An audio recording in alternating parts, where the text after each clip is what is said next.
Unit 731. The darkest secret in Japanese history. Deep in history, where the most horrific truths are hidden from view, Japan hides one of its darkest chapters. Unit 731. A secret program during the Second World War, it became a symbol of the most inhumane human rights violations. Unit 731 was presented as a center for disease prevention and public health. But behind this humane facade, one of the most heinous crimes against humanity was hidden. In the 1930s, as the Japanese Empire expanded into East Asia, the Japanese government occupied northeastern China, known as Manchuria, where it established research centers under the guise of public health. One of these centers was Unit 731, founded by General Shiro Ishii, the Devil Doctor, an ambitious doctor who took advantage of Japanese expansion to increase his influence.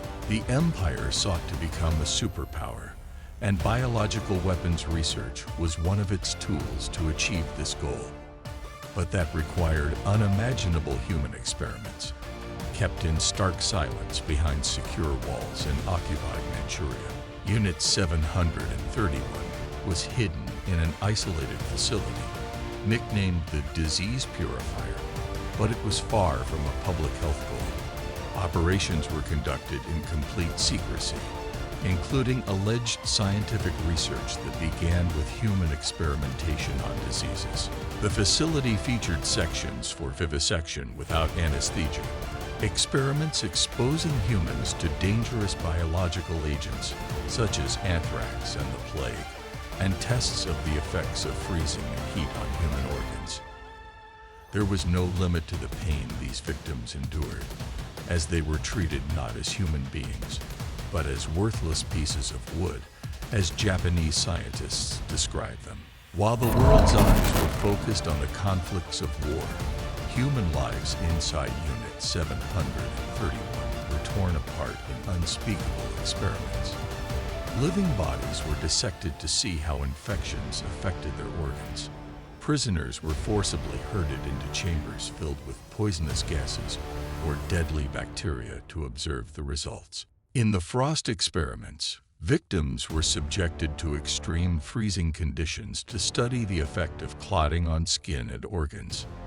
These activities were not just random, but part of a systematic effort to create an army of biological weapons aimed at controlling warfare at horrific human costs. The victims included Chinese civilians, prisoners of war, and those captured in the empire's territory.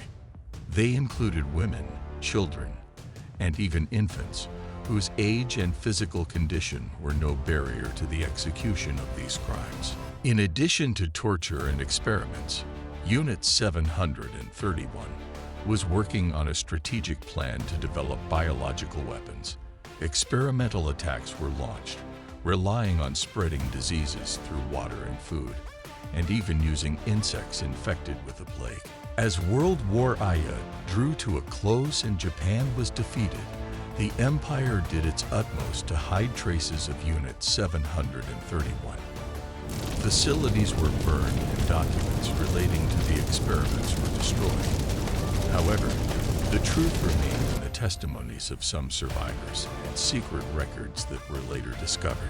Unfortunately, some of the unit's key figures gave their scientific data to the victorious powers, such as the United States, in a deal that guaranteed them immunity in exchange for information. Many of them thus went into hiding, escaping accountability or punishment, living ordinary lives after causing the deaths of thousands. Today, the effects of these crimes still haunt history. The area where Unit 731 was based still suffers from bacterial contamination and the spread of experimental waste. Many families are still searching for answers about the fate of their loved ones who were victims of these atrocities.